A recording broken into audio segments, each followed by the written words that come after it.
Renata Barreto é a nossa entrevistada hoje. E eu começo falando com ela que sabe tudo de economia, tudo de dinheiro e aplicações e mercados, etc. Se o Paulo Guedes está apanhando tanto como ele está apanhando, porque ele merece ou porque as pessoas são injustas com ele? Bom, Leda, primeiro é uma honra estar aqui com você, sendo entrevistada por você. E segundo que o Paulo Guedes, ele apanha ultimamente, no começo não era muito justo não, mas ultimamente ele tem apanhado por uma razão bem simples, que é a política econômica e a maneira também como ele conduziu as últimas coisas, principalmente do tom dos discursos, né? Se deu uma guinadinha mais populista ali, falando sobre tributação, a própria reforma tributária e a maneira como ele tem tocado, e sempre falado assim, não, mas pode esperar que daqui a pouco vai estar bom, a gente vai entregar muita coisa e o que está sendo mostrado na realidade é outra. O mercado, ele já precifica não precifica mais os discursos do Paulo Guedes das promessas que ele faz, da mesma forma que no começo ele está um pouco descredibilizado, porque as políticas econômicas, desde algum tempo, elas já não são assertivas. O Banco Central errou, o Paulo Guedes errou, a pandemia, obviamente, atrapalhou muita coisa, sem dúvida, mas o populismo, que infelizmente é sempre tão próximo, tão presente aqui no Brasil, acabou contaminando também, infelizmente, os discursos do Paulo Guedes. Então, acho que é por isso também que ele está apanhando. Você acha que ele. As pessoas dizem que ele não entende nada de povo, que ele não entende nada de Brasil. Como é que você avalia isso? Não acho que ele não entende nada de povo porque ele não é povo, né? Tem um pouco dessa coisa de, para você entender das necessidades das pessoas, você precisa ter vindo do povo, colocando aqui entre aspas o povo, porque qualquer pessoa é povo, mas no sentido de ser mais popular, né? Ou de não estar numa classe social mais privilegiada e coisa e tal. E ele teve uma carreira muito, muito interessante no mercado financeiro, ele é um homem rico, mas o ponto é saber quais as necessidades econômicas que existem para que elas sejam consertadas. E no Brasil, o nosso maior problema é a falta de liberdade econômica, as legislações muito pesadas, burocráticas e etc. Então, não necessariamente uma pessoa que vem desse povo, que se fala povo, né, dos populares, vai entender que a necessidade é essa melhora da liberdade econômica, a melhora do ambiente de negócios, porque nunca aprendeu sobre isso. Então, pode ser que a pessoa que venha do povo saiba disso e pode ser que não saiba. Então, o fato dele ter vindo desse background, dele ser um homem com dinheiro e etc., não significa que ele não entenda dessas necessidades. O problema é outro. O problema é a estrutura política do Brasil e a estrutura educacional brasileira que não permite que as pessoas, no geral, entendam qual é o problema que elas passam. E elas acabam depositando o ressentimento delas nas coisas erradas. E eu acho que o exemplo mais claro disso é quando a gente fala de inflação. E o Roberto Campos, falecido Roberto Campos, falava isso. Ele falava, quando você tem uma população que entende que o problema da inflação é simplesmente um aumento generalizado de preços, eles vão depositar o ressentimento deles no supermercado, que aumentou o preço lá da carne, ou do feijão, ou do arroz. E não entender qual é a causa que gerou esse aumento de preços, que na realidade é a expansão monetária. E eu estou dizendo isso porque aqui no Brasil a gente tem uma inflação historicamente alta, tem também expansão monetária que acontece muito, que é a impressão de dinheiro, que pode vir por meio de aumento de dinheiro em circulação ou aumento de títulos públicos também, e que o governo faz isso hoje em dia com um apertar de botão, né? Não precisa nem de fato imprimir ele fisicamente. E essa ideia das pessoas de que o problema da economia brasileira, por exemplo, é que os empresários querem lucrar, ou que o supermercado aumentou o preço, faz com que elas direcionem o ressentimento para a coisa errada, que é o empresário, que é o empreendedor. Então, de novo, voltando ao ponto que você perguntou, né? Paulo Guedes não entende de povo, não é pelo fato dele ser rico ou não que ele não vai entender das necessidades do povo. E muitas pessoas do povo, na verdade a maioria, eu arrisco dizer, não entende também dessas próprias necessidades, porque ele vai ver muito supérfluos, ele vai ver a primeira camada, que é o problema, por exemplo, de não ter alimentação, ou do gasta caro, essas coisas a primeira camada, mas ele não consegue enxergar, porque nunca foi ensinado para ele, a gente tem um populismo muito forte aqui na América Latina, de que o problema principal está nessas amarras que o Estado impõe, está nessa dificuldade de empreender, está nas regulações, nas burocracias, no tamanho do Estado na hora que ele gasta muito dinheiro, dinheiro público. Então, eu acho que o problema do Paulo Guedes não é não ser um homem do povo. O problema é as amarras políticas, porque eu acho, Leda, que talvez ele nem acredite no que ele fala, o que ele tem falado ultimamente. Talvez ele não acredite, mas talvez ele precise dar esse tipo de declaração para manter a política viva, que é um grande problema do Brasil. O brasileiro sempre demonizou o empresariado, né? O empresário no Brasil é muito mal visto. É como se ele fosse um ladrão em potencial, assim, né? Não é o cara que dá emprego, que gera emprego. A pessoa não torce. É diferente o empregado brasileiro, o trabalhador brasileiro, olha diferente para o patrão, né? Ele olha com uma certa raiva. Você não acha, não? Sem dúvida, mas isso tem tudo a ver com a educação que é formada aqui, né? Quando você vai para as escolas, as universidades, a educação ela é totalmente anti-empresarial. E voltando ao Roberto Campos, tem uma entrevista dele no Roda Viva de 91, que ele fala da cultura anti-empresarial, que é feita pela própria cultura econômica do país quando você implementa planos econômicos e você faz determinados discursos para a população que os desinformam, em vez de os informar. Então, quando você fala que o problema da inflação, o problema dos preços mais altos é o empresariado que quer um lucro, você omite o mais importante dessa equação, que é o Estado com as amarras das burocracias e as intervenções que eles fazem, inclusive na questão monetária, que é a expansão monetária que eu falei agora há pouco. Então, E o essa custo do cultura... Brasil, né? O custo do Brasil é absurdo. Absurdo na legislação trabalhista, nas regulações e nas burocracias para empreender. E aí, como as pessoas não são ensinadas a isso, eu costumo dizer que as faculdades, as escolas, elas não formam as pessoas para a vida real, formam as pessoas para serem revoltadas contra um sistema que elas não entendem. E aí elas se tornam aqueles idiotas úteis que vão protestar para políticos e vão achar que é bom mais intervenção e que a solução vem sempre do Estado e não da iniciativa privada. Se criam diversas falácias econômicas, por exemplo, que economia é jogo de soma zero. Então, um pouco dessa cultura anti-empresarial é a ideia de que quando um enriquece, outros empobrecem, ou seja, que a economia é um bolo único que só muda de mãos. E não funciona assim. A economia, ela não é um jogo de soma zero, riqueza se cria, ela não é finita, e isso se prova pelos dados ao longo de séculos. E desde o advento do capitalismo, depois da Revolução Industrial, isso aumentou drasticamente. Só que esse tipo de informação, que é uma informação super básica, Leda, não aparece nas escolas. A gente não tem nenhuma forma de educação financeira, nem na escola para as crianças, nem para os adolescentes, nem na universidade para os futuros profissionais. Não é? A gente brinca com isso. Isso é uma palhaçada, porque, na verdade, você nunca aprende. Não é? Você E não não só ensina. educação financeira, né? Educação financeira, às vezes, Leda, as pessoas entendem que é tipo a pessoa entender que é melhor tirar o dinheiro da poupança e colocar num tesouro direto, comprar um título público ou uma Uhum. ação. E educação financeira, na realidade, ela é mais ampla do que isso, ou deveria ser mais ampla do que Deveria isso, ser. porque o problema principal, ele vem antes do cara entender que é importante ele tirar o dinheiro da poupança. Ele vem da educação econômica, Uhum. a educação da onde a gente veio, para onde a gente vai, a nossa história. Então, a gente está vendo agora na política Alckmin se juntando com o Lula. Poxa, o pessoal tem memória curta, às vezes fala, não lembra o que é, o PSDB...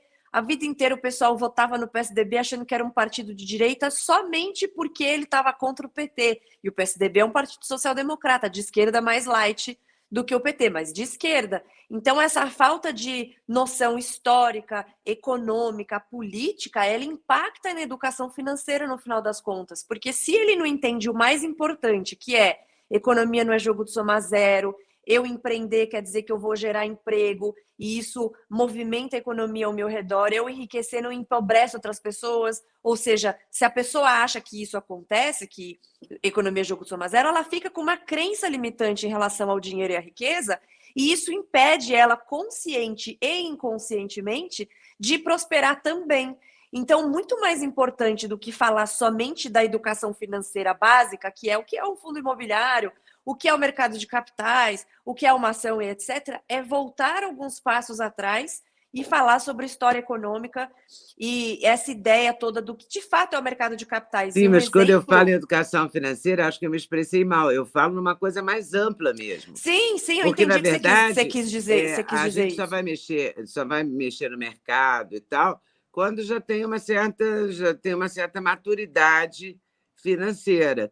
Eu falo assim, você não ensina uma criança que ela tem que poupar, você não ensina a pessoa a pesquisar preço, você não ensina que você deve esperar, por exemplo. Outro dia eu peguei um táxi no Rio, a semana passada, e o motorista me disse: eu vou comprar de presente para mim de Natal um tênis, mas só em janeiro, porque os preços vão cair muito, daí eu vou comprar um tênis muito melhor. Eu fiquei olhando para ele, rindo, me divertindo com essa história dele, porque ele falou do nada, devia estar pensando nesse tênis sem parar, porque o trânsito se engarrafou, ele começou a me contar desse sonho dele, entendeu? Do tênis de corrida, tênis para academia, Aham. porque ele está treinando, ele está malhando, como ele disse. Ele é um senhor, bem senhor mesmo, diabético e tal, cheio de. Ele me contou vários perrengues, mas o perrengues do tênis me chamou a atenção para isso. Quer dizer, as pessoas não. A gente tem vivido até agora, ou muito frequentemente no Brasil, meio deixa a vida me levar, meio Zeca Pagodinho, né? A gente não. Não é verdade? A gente não se dedica a aprofundar as coisas. As pessoas falam: ah, agora todo mundo sabe o nome dos ministros do STF e antes só sabiam da seleção. E é verdade, né? As pessoas só se preocupavam com futebol e carnaval. Na Não é? verdade, Qualquer antes não outra tinha coisa, nenhum qualquer tipo de cultura interesse, política. E nada. agora tudo é política, né? Tipo, agora virou o contrário. Antes era zero, agora era 100%. Tudo vira política. Mas eu entendi o que você quis dizer, Leda, quando você falou de educação financeira de uma forma mais ampla, mas eu quis fazer essa diferenciação porque muitas pessoas vão entender que educação financeira é aquela mais básica de investimento mesmo e acaba esquecendo dessa cultura para trás que é importante. E o exemplo mais claro que eu acho que a gente tem hoje é aquela história do que aconteceu com o touro da B3, que fizeram uma escultura, colocaram na frente da bolsa, né? E o pessoal ficou muito bravo, aí começaram a fazer uns protestos e vários influenciadores, artistas, celebridades dizendo: nossa, porque é uma vergonha colocar esse touro aí, porque a fome das pessoas é o lucro de outras na bolsa brasileira. Até empreendedores famosos, sabe, falando isso, pessoas que se beneficiam desse caos, dessa desinformação, sem dúvida. Mas se as pessoas não entenderam nem o básico, o que é o mercado de capitais, por exemplo, qual que é a relação da importância da acumulação de capital para a evolução do mundo? É absurda, porque é a acumulação de capital que permitiu pela primeira vez que você conseguisse poupar um recurso para que outras pessoas ou você próprio investissem em negócios no futuro. E Uhum. depois que o mercado de capitais se sofisticou, ele nasceu de uma necessidade de mitigação de risco ainda no século XVII, mas depois que ele se desenvolveu, o objetivo era fazer um fluxo de capitais mais eficiente e seguro entre poupadores e tomadores. Então, por exemplo, se eu poupei dinheiro durante esse ano e aí você, Leda, fala assim: eu agora quero abrir um negócio de lenços. Eu vejo que você usa lenços maravilhosos. Fala: agora eu vou abrir uma empresa de lenços, eu vou comprar lenços de fora, mas eu não tenho capital. Como que você faz? Você vai num banco ou você vai em algum local e vai se financiar. Você vai pegar dinheiro emprestado para comprar as matérias-primas, para pagar os teus funcionários para a produção desses lenços, etc. Isso só foi possível porque alguém poupou esse Uhum. recurso e aí você conseguiu usá-lo. Ou você pode você própria ter poupado o recurso ao longo de uma vida e aí usado ele para fazer esse empreendimento. E esse empreendimento é o que vai gerar riqueza, é o que vai gerar empregos, é o que vai mover a economia. Então, quando as pessoas não entendem sobre a acumulação de capital, a importância do mercado de capitais para o indivíduo e para a economia, elas ficam sempre depositando o ressentimento delas no rico, na riqueza, no empreendedorismo, no mercado de capitais. A bolsa é só para rico, bolsa não importa para quem é pobre. Eu não como dólar, eu não como PIB, aquelas coisas que a gente escuta por aí. E isso é uma Mas coisa come que pão deveria e ser a aprendida farinha na é em escola. dólar, né? Isso, exatamente. Né? É isso que eu falo. Eu acho que isso, as pessoas, eu canso de ouvir isso. Não estou nem aí para o dólar. Tá sim, porque você é quem mais consome carboidrato, é quem mais consome trigo, não é? No macarrão, no pão. Então você devia estar muito aí para o dólar. Mas é Tudo difícil você aumentou por causa do explicar. dólar. É tão difícil, né, explicar isso para as pessoas mais simples, sobretudo, porque não tem uma, sei lá, não tem uma abertura, não tem uma tradição mesmo.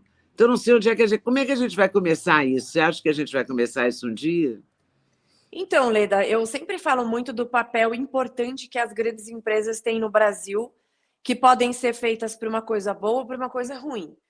Hoje, as empresas estão muito preocupadas com lacrar, né? Então, contrata aí celebridade que fala mal do capitalismo, que fica fazendo sinalização de virtude, de desigualdade, chama todo mundo de burguês, mas está lá usando Gucci, usando É, Louis Vuitton e tal. toda Então, grifada. exato. Mas bem mais que a gente, viu, Leda? Bem mais, Muito dos pés à mais, cabeça. inteiramente. É só E narrativa, é só narrativa. exato. E aí eu falo o seguinte: qual que é o papel das empresas na grande transformação da sociedade, para o bem ou para o mal? Para o bem seria, olha, eu estou preocupado com aquela história agora que é moda, né? De diversidade, de aumentar o número de pessoas na minha empresa que venham de comunidades. Legal. Vamos fazer então treinamentos para essas pessoas, para elas Uhum. entenderem sobre economia, que é o básico. Não é uma É. questão de opinião. Mas você é liberal, então você entende assim. Eu sou de esquerda, então eu entendo assado. Não tem opinião. O mercado de capitais é assim, funciona assado. A economia é assim, funciona assado. Não é uma questão de ser amarelo ou azul, sabe? Então as Uhum. empresas poderiam se preocupar com isso e, inclusive, ajudar as pessoas que falam sobre esses temas, influenciadores, celebridades que não são dessa lacração toda, a fazerem os seus eventos, a fazerem as suas propagandas, para que aos poucos essa cultura fosse mudada. E o grande ponto é que a escola de Frankfurt, que ela é derivada dos neomarxistas, marxistas ocidentais, Gramsci, etc., entendeu que a grande revolução não seria feita de forma despótica, de forma autoritária, mas por meio da cultura. E entendendo isso, eles conseguiram ir aos poucos, e hoje a gente vê isso muito claramente, fazendo o aparelhamento das instituições, das mídias, da cultura, das artes, da educação. Então, não é por acaso que hoje é tudo sobre guerra de classes, hoje é tudo sobre consciência de classes, é tudo sobre diversidade. E o que é mais importante, que é preparar o cara para a vida real, você vai pagar um boleto, você tem que pagar um imposto. Por que o imposto é tão alto? Como é que seria o ideal? Como que funciona a economia? Como funciona o mercado de capitais, empreendedorismo, blá, blá, blá. Ele não aprende sobre isso e não só não aprende, como ele sente inveja, ressentimento, ódio das pessoas que fazem isso, achando que é o sucesso delas que é o fracasso dele. Então, as grandes empresas, considerando que eu não acho que a solução vem do Estado, acho muito difícil que isso Uhum. aconteça, principalmente num país continental como o nosso, as empresas poderiam fazer um bem em Uhum. passar a fazer treinamentos mais amplos nesse sentido para os seus funcionários e aí parar de ter umas bizarrices que eu já vi acontecer, por exemplo, de funcionário do Nubank ou da XP falando mal de bilionários, sendo que os donos dessas empresas são bilionários. E são porque fizeram trabalhos, porque Sim. geraram milhões, bilhões de dinheiro para as pessoas, né, para a riqueza, para o país, geraram milhões de empregos. E eles não. É uma coisa que não faz, que não bate, né? O cara trabalhando Uhum. para essas empresas e falando mal de economia e de empreendedorismo ao mesmo tempo que está trabalhando nesses lugares. Pois é, eu só não vejo a perspectiva disso mudar, sabe? Porque eu não acho que as empresas têm essa visão, acho que falta visão, falta essa noção de que você tem que formar pessoas. A gente é um país em construção, ou a gente se constrói ou a gente vai se destruir. E é o que eu alerto bastante nas redes sociais, Leda, que eles dão palco e alimentam narrativas que podem destruí-las no futuro. Uhum. Então, lógico que os donos dessas grandes empresas já estão muito bem de vida, já têm dinheiro fora, eles estão tranquilos. Mas o ponto é que o que essas pessoas querem é a completa dominação dessas estruturas. E se você for num caminho cada vez mais radicalizado, em termos de políticas econômicas, políticas sociais, como aconteceu na Argentina, por exemplo, as empresas, várias delas foram estatizadas, expropriadas, fizeram congelamento de preços, taxaram grandes fortunas, os empresários saíram e as pessoas ficaram na pobreza.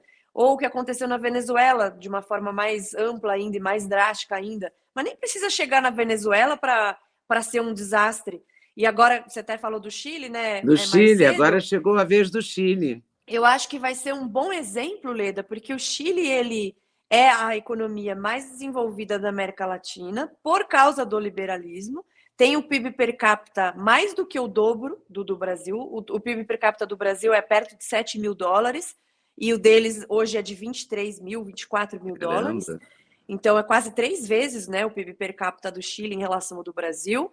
É um país mais desenvolvido, mais livre para empreender, mas justamente a omissão das pessoas na guerra cultural não basta resolver a economia somente. A guerra cultural é muito importante. Então, mantiveram o aparelhamento da educação, da mídia, da cultura, aparelhamento das instituições, e isso deu gás e colocou fogo nessas lutas de classe, né, que são feitas hoje em dia de várias formas, até o momento de chegar um presidente esquerdista radical, que já chegou até a apoiar o Maduro. Hoje ele diz que não apoia mais o Maduro, que se tornou um ditador, um tirano, mas ele admirava Hugo Chávez e a sua revolução bolivariana.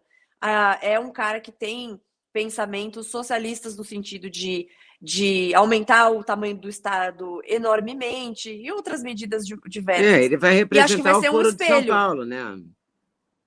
Exatamente. Então, vamos ver o que vai acontecer, porque se o Chile hoje tem um PIB per capita muito maior do que o nosso, um IDH maior do que o nosso, etc., por causa disso, e eles estão querendo lutar contra o que eles chamam de neoliberalismo, vamos ver como vai estar o Chile daqui a alguns anos, depois, se realmente ele implementar essas medidas mais à esquerda que ele quer implementar, e ver o que vai acontecer. Vai ser mais um experimento social da esquerda aqui na América Latina, e o nosso histórico não é muito bom, né? Mas está avançando bastante, né?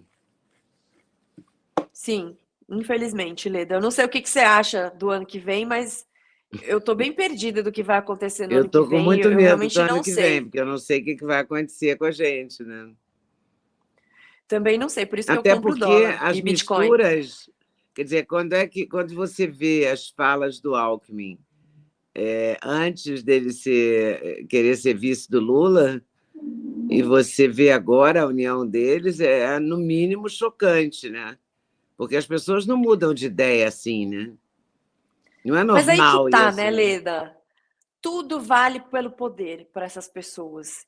Então, apesar de ser chocante, não me surpreende, porque o PSDB ele é um partido de esquerda social-democrata, o PT é um partido esquerdista marxista, mas eles se conversam, né? E pelo poder, o Geraldo Sempre se Alckmin nas últimas conversaram, né? eleições, sempre. Essa história de rivalidade, ela é muito mais fictícia, muito mais teatral do que realidade. Lógico que o PT acabou tentando não deixar passar, por exemplo, o Plano Real, que foi uma coisa muito boa do Fernando Henrique no governo dele, que ajudou muito a economia na época, sem dúvida. Mas o próprio Fernando Henrique é admirador de Fidel Castro, chegou a tirar foto lá com o Hugo Chávez. Então, não é dizer assim, nossa, eles são distantes do que o PT acredita e tal. Não, eles têm algumas discordâncias ali na maneira como fazer, mas a aliança do Alckmin com o Lula é só mais uma prova de que sociais-democratas e marxistas conversam muito mais do que a gente imagina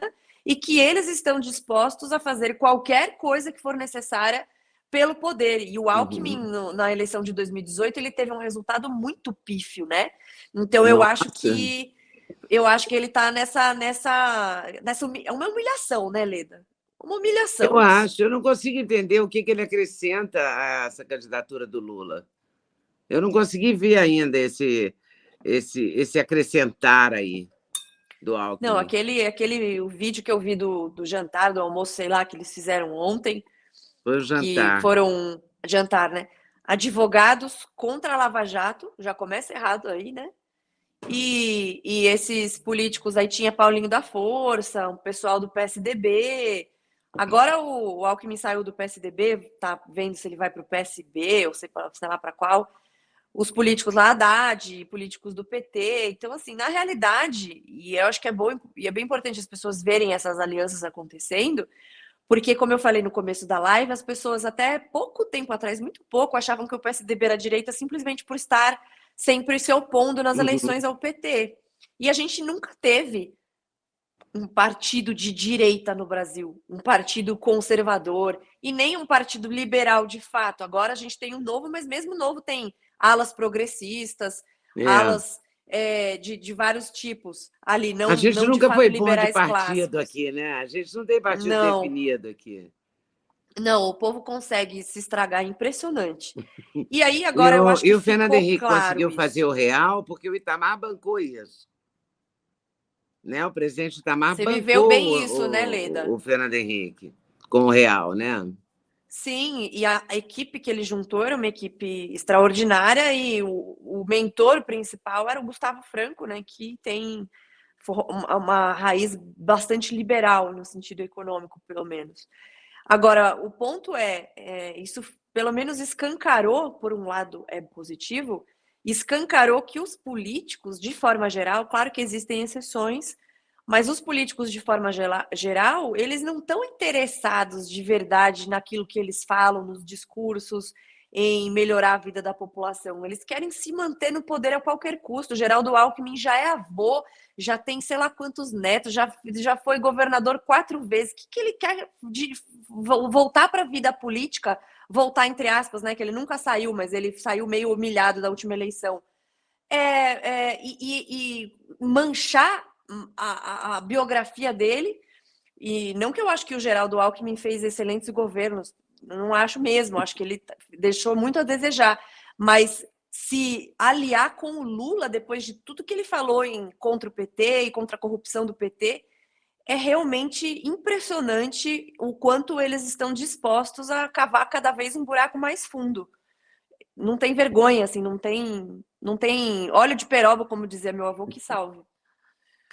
É uma vergonha, é triste, porque só de você assistir e os prints são eternos, né? Você vê o Geraldo Alckmin falando do Lula. Esse fim de semana eu vi vários vídeos, 2 ou 3, são horríveis. Nem eu aceitaria, nem eu gostaria de ser o Lula e aceitar ter como companheiro uma pessoa que me esculhambou daquele jeito. Não é? E Mas nem o para ele Geraldo vale Alckmin, que tudo. esculhambou tanto o Lula, vai se unir a Para ele. eles valem Que tudo. E gente isso é é muito essa, importante né? de aparecer. Muito importante de aparecer. Primeiro, para as pessoas entenderem esse teatro que é feito dos políticos, principalmente os que estão situados à esquerda, seja ela mais light ou mais radical. E segundo, para ver que político toma sol. Tem uma frase muito boa, que é: os políticos, eu não sei a exata citação, mas é mais ou menos o seguinte: os políticos têm a incrível capacidade de fazer necessidades pessoais se transformarem em necessidades nacionais. Então ele pega o que ele quer, que é bom para ele, para a legenda, para o partido, para os amigos, e transforma aquilo numa coisa assim, o Brasil precisa, sabe? Então Uhum. agora qual que é a aliança PT, Geraldo Alckmin e outros que vão vir por aí? É aquela coisa do tipo, precisamos lutar contra o fascismo, porque eles colocam É. o Bolsonaro dentro desse espectro. E o Bolsonaro é muitas coisas, mas não é fascista. Que isso não é uma coisa muito, é uma banalização absurda do fascismo. Aliás, eu estava agora há pouco editando aulas do meu curso e Hum, eu tenho aqui a parte remodelada do curso, né? E eu tenho alguns livros aqui do Mussolini, né? Esse hum. aqui, Ensaios do Fascismo, e esse aqui, Vozes Fascistas. que tem... Aqui são vários fascistas da época, inclusive o Goebbels, que era um socialista, e os seus pensamentos, e aqui foi o próprio Mussolini que escreveu. E aí, quando você vê o que ele escrevia e o seu pensamento, qual que era a doutrina do fascismo de fato, tem muitas coisas parecidas com o que o próprio Lula fala. Então, até mesmo a visão dele de crise econômica, quando teve a pandemia, o Lula falou, nossa, graças a Deus que teve pandemia, porque dessa forma as pessoas vão ver que a solução só vem do Estado, e tudo no Estado e tal. E o Mussolini tem uma frase que ele fala, na crise, só o Estado pode salvar, toda solução vem do Estado, enquanto os liberais falam de individualismo, nós falamos de Estado. Então, a concepção do que para a esquerda é fascismo é tudo que não é esquerda, mas na realidade, o fascismo, o comunismo, o nazismo, eles têm muitas similaridades nesse tamanho do Estado, na supressão da oposição, nessa ideia de economia planificada, centralizada, com algumas diferenças, naturalmente, mas parecem muito mais do que as pessoas imaginam. E só que aí eles acabam se beneficiando da ignorância das pessoas, que nunca vão aprender isso aqui na escola, e vão falar que tudo é fascismo. Então, se você não vota no Lula, é porque você é fascista, você é racista, você é homofóbico, você é tudo. É uma maneira bem marxista de você generalizar dividir o inimigo, né? O inimigo. É uma coisa, é muito impressionante isso. E, por exemplo, esse caso, você falando dos políticos, como eles não pensam no Brasil, esse veto que o Bolsonaro fez e que a Câmara derrubou ao fundo eleitoral, ao fundão, de bilhões, quase 6 bilhões, num momento desses, né, do Brasil, é um obsceno, absurdo, né? é um absurdo dos absurdos. Obsceno. Como é que pode? E entendeu? O que é legal, eles não pensam Leda, no Brasil, é que, assim, eles não estão interessados no Brasil. O Brasil é só a desculpa para eles ocuparem o poder e continuarem ganhando dinheiro e tendo foro privilegiado e só prisão só depois da 10ª instância. Não é? É exatamente isso, Leda. E olha só a próprio. incoerência. Um político que fala que ele quer taxar fortunas porque ele acha obsceno alguém acumular tanta riqueza, também é o político que vota para a manutenção do fundo eleitoral de 6 bi. Quanto desse dinheiro poderia ir para causas que realmente importam? Claro. Para cestas básicas ou para a construção de algum hospital ou uma saneamento escola? Básico, que é fundamental. A gente viu agora com a pandemia a precariedade e eles votaram contra, a esquerda votou contra o marco do saneamento. Exato, e 50% praticamente da população brasileira não tem saneamento, mas eles estão sempre na vanguarda do atraso. E aí tem até, para a gente ver como os políticos gostam de discursos, mas na prática é outra coisa, o Marcelo Freixo fez um post uma vez, eu não sei exatamente quando, mas não faz tanto tempo, dizendo que ele se oporia ao fundo eleitoral e tal, e ele votou a favor agora, dessa vez. Não, dá um desânimo. Você fica desanimada de vez em quando, não? Eu fico, mas aí eu fico feliz quando eu oro que eu compro dólar e Bitcoin, porque é a única salvação que eu vejo. Mas sério, Leda, eu falo com os meus amigos, eu sou a pessimista do grupo, né? Eu sou muito pessimista com o Brasil no longo prazo, porque justamente eu não consigo ver uma alteração drástica dessas bases da educação, que é o que muda o jogo de verdade, né? Então, isso leva tempo, né? A educação leva tempo, é a construção. Leva tempo e nós somos um país muito grande, não é instantâneo, né? Você falar só de São Paulo é uma coisa, mas você falar do Brasil com o tamanho que nós temos, 240 milhões de pessoas, sei lá quantas pessoas são aqui no Brasil, mas é bastante gente, é muito difícil de acreditar nisso. Então eu acabo preferindo manter o que eu tenho, como eu já tenho o risco Brasil das empresas, as empresas que estão aqui no Brasil têm risco Brasil, né? Mas o dinheiro líquido eu prefiro manter em moeda forte, e mesmo os Estados Unidos também estão fazendo cagada, também estão fazendo impressão de dinheiro, também tem marxismo cultural, também tem diversas coisas lá, mas o dólar não dá para comparar em termos de força em comparação com o real, ou qual for a moeda, sei lá, qual vai ser a próxima moeda do Brasil, se a gente vai ter outros planos malucos aí pela frente. E nas criptomoedas também. E me dói um pouco isso, porque não é uma coisa que eu queria fazer assim, que as pessoas acham que eu tenho prazer de falar, ai, que legal, deixa que o real se dane mesmo e eu fico lá com o dólar. Eu não quero sair do Brasil, eu não quero mudar do Brasil, eu quero consertar o Brasil, mas infelizmente é muito difícil de ver uma mudança drástica acontecer por causa dessa nossa estrutura política que é tão engessada e tão pró-político, né? Ela é feita para manter esses privilégios e uma reforma política que é super necessária depende desses mesmos caras para conseguir reduzir. Que nunca farão essa reforma.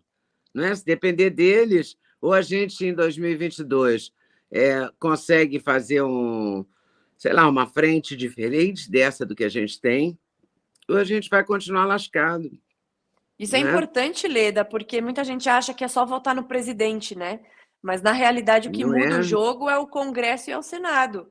É o que realmente pode mudar as coisas. Sobretudo o Senado, né? A gente está vendo que o Senado está atrapalhando a BS. Né?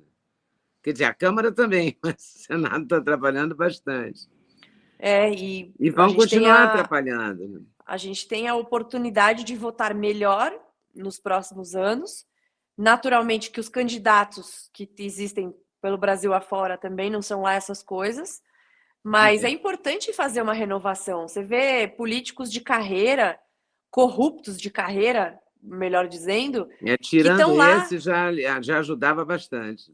Tipo, como que tem o Renan Calheiros lá? Não dá para acreditar. E o cara ainda é relator de uma CPI do Covid, umas coisas que você fala, não é normal. Você ter um Fernando Collor como senador, o cara foi afastado da presidência.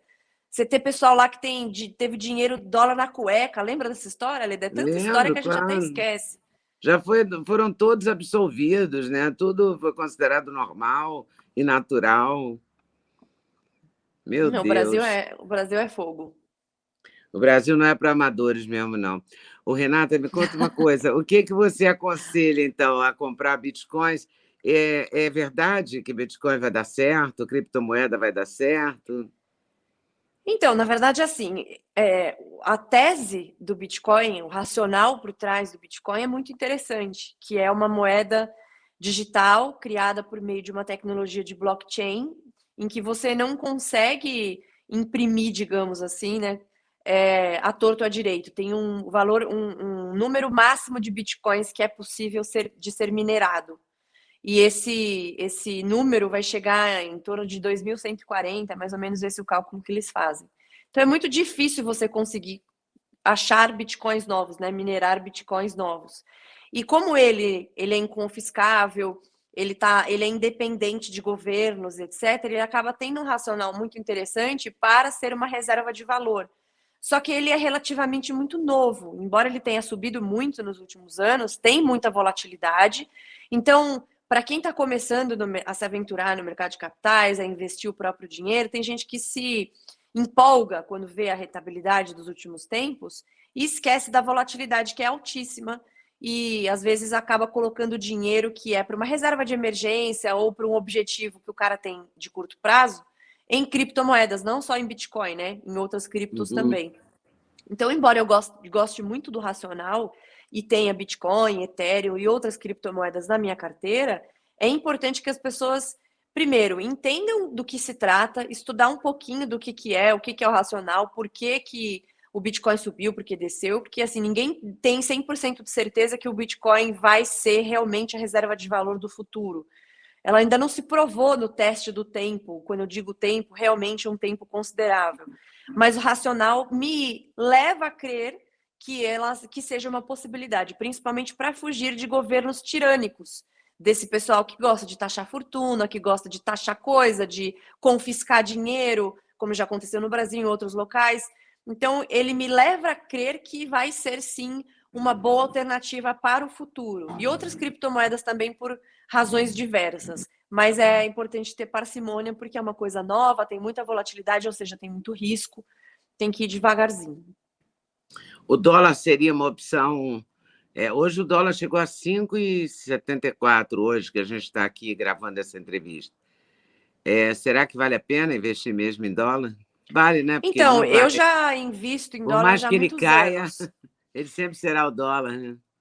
É isso. Então, assim, apesar do governo americano também estar imprimindo muito dinheiro, a inflação lá aumentou, está maior dos últimos 30 anos, os Estados Unidos têm uma solidez e um mercado de capitais muito mais sofisticado do que o nosso. Não dá para comparar Brasil com Estados Unidos, sendo que o Brasil já passou por vários planos econômicos, por várias moedas, e dólar sempre foi dólar desde o primeiro dia. Então, mesmo que a gente entenda que ele possa se desvalorizar frente a algumas moedas ao longo do tempo, ele tem um histórico de solidez. Para quem está querendo proteger o poder de compra, e não estou falando disso para hoje ou para amanhã, mas para sempre, porque como está o dólar 5,74 hoje, como você falou, a pessoa só olha isso e fala assim: ah, tá muito caro, eu não vou comprar. Mas sempre pode piorar. Eu tenho clientes que estão esperando o dólar voltar para 3 faz anos. E ele sempre subindo, subindo, subindo, subindo. Então pode ser que ele volte, que ele, dependendo das condições de mercado, o que acontecer com o Brasil, exportações, etc., pode ser que ele reduza um pouco. Mas a minha percepção é que ele tem mais chance de ficar elevado ou subir do que cair. Risco eleitoral ano que vem, endividamento alto, inflação alta e outros problemas diversos políticos e econômicos no Brasil me fazem ter um pouco mais de segurança em moedas fortes, e aí vale dólar, vale euro, vale franco suíço, do que só no Brasil. 30% do teu patrimônio, pelo menos, fora do Brasil, e não é só porque ele pode valorizar, mas por uma segurança jurídica, uma segurança da jurisdição. Lógico que hoje em dia é muito mais difícil acontecer o que aconteceu com o Collor, de do nada vir um confisco e tal. Uhum. Tem lei hoje para isso. Mas você duvida, Leda, que isso seja, tipo assim, é impossível vir um governo de esquerda e falar, não, a partir de agora a gente vai taxar 50%, quem tiver dinheiro no banco a gente vai taxar. Eu não acho impossível. Por enquanto é improvável, mas não é impossível, porque os políticos querem isso. Eles querem se financiar cada vez mais e isso vem dessa mentalidade mais socialista. Então, por via das dúvidas, é melhor ter dinheiro numa jurisdição, né, que ninguém pode mexer, num lugar seguro, num paraíso fiscal, bem longe do Brasil, porque se tudo der errado, você vai embora e vai lá para as praias das Ilhas Caimã, vai ficar lá, vai morar no Caribe, que tal? Não é mal, não, né? Eu acho que no Brasil tudo pode. Eu não entendo nada de economia, mas eu acho que tudo no Brasil pode acontecer, então tudo é possível, E você né? já viu muita coisa, hein, Leda? Já Já viu muita coisa. vi muita coisa. Eu tenho pânico daquela volta da inflação, da gente naquele comprar, ir ao supermercado de madrugada. Que Você não sabe loucura. essa, você não tem, você é jovem, você não lembra Mas eu disso. lembro, eu tenho a minha Mas memória, foi eu era punk, criança. foi punk. Eu não lembro disso assim tão vivamente, mas eu lembro dos meus pais fazerem estoque em casa, tipo ter É, várias caixas de leite, ou claro. meu pai ligava para minha mãe e falava: "Caiu o salário". Meu pai era assalariado. Daí a minha mãe ia correndo pro mercado, aí vinha fazer aquelas compras de mês assim que era um absurdo, porque à tarde já era outro preço. Isso eu lembro. É, era bem assim. A gente fazia compra de madrugada no supermercado, porque era mais barato. Olha, era uma loucura, porque aceitava cartão. Ó, não, não quero nem lembrar, nem pensar. Pânico disso. Tomara que não volte. Tomara, tomara, Leda. Mas Eu está acho que difícil, né? aquele Esse nível de hiperinflação é um pouco difícil agora. Mas ele não é impossível, vide o que aconteceu na Argentina. Então, de novo, não precisa chegar no nível da Venezuela para ficar ruim. Então, a Argentina começou a implantar algumas coisas ao ponto de até congelarem preços. Óbvio que não deu certo, óbvio, óbvio. E aí, quem que levam nas mídias tradicionais, Leda, para comentar essas notícias? Os mesmos caras que falaram que era bom fazer congelamento de preço nos anos 80. Eu falo, meu Deus do céu, vocês querem me matar de catapora? O cara fez congelamento de preço, confiscou poupança, fez um monte de cagada lá nos anos 80 e 90. Aí vem na mídia tradicional, né, na TV, para entrevistar. O que o senhor acha da medida de congelar preço? O que o senhor acha de furo de teto de gastos? é Aí assim pergunta mesmo. para ele: não, eu acho que é bom, sim, furar o teto de gastos, congelamento de preço. Fala, gente, não é possível. Não é possível. Por isso que eu acho que tudo aqui é possível, tá vendo? Até isso. É Exato, você inacreditável. tem razão. Vamos Uhum. nos proteger. E vamos rezar também, né? Porque talvez ajude, né? Talvez Deus ajude. E quem É o sabe? jeito, né, Leda? É o que nos resta. É rezar, Ah, comprar dólar e Bitcoin. tá certo. Obrigada, Renata. Obrigada pela sua disponibilidade aí nessa entrevista. Super valeu. Muito obrigada. Imagina, foi uma honra ser entrevistada por você. Eu aqui nas minhas pesquisas do curso, vira e mexe, eu bato em algum vídeo seu, entrevistando alguém lá atrás, alguma reportagem que você fez. Então, para mim é uma honra muito grande E o ser curso próxima de tá de vento em você. popa? Como é que tá o curso? Tá, e eu fiz toda a remodelação, eu fiz ele, a revitalização dele, né? Adicionei muito conteúdo e filmei ele todo novo. Você viu lá o cenário novo, todo em 4K, tá muito legal. E você me falou que você não estava conseguindo acessar, vou te deixar, vou te ajudar a acessar para você poder Eu comprei assistir. o curso, eu sou tão antiga que eu comprei o curso e não consegui acessar. Mas eu fiquei A de te gente te escrever, ajuda, Leda. eu fiquei de te escrever pedindo ajuda, também não tive tempo, mas eu vou fazer isso. Não, eu vou pedir para as meninas te ajudarem amanhã no acesso. Você já aproveita, já vê o conteúdo novo. Foi bom por Tá esse lado. bom, tá ótimo. Muito obrigada, querida. Obrigada a você. Um Um beijo, beijo Leda. grande. Tchau. Tchau. Eu conversei aqui com a Renata Barreto, que é super informada nessa área da economia, tem cursos de política, de capitalismo, socialismo, é uma orientadora de investimentos e é uma pessoa encantadora, além de linda. Eu espero que vocês tenham gostado, eu adorei. Até terça-feira que vem. Valeu? Até mais.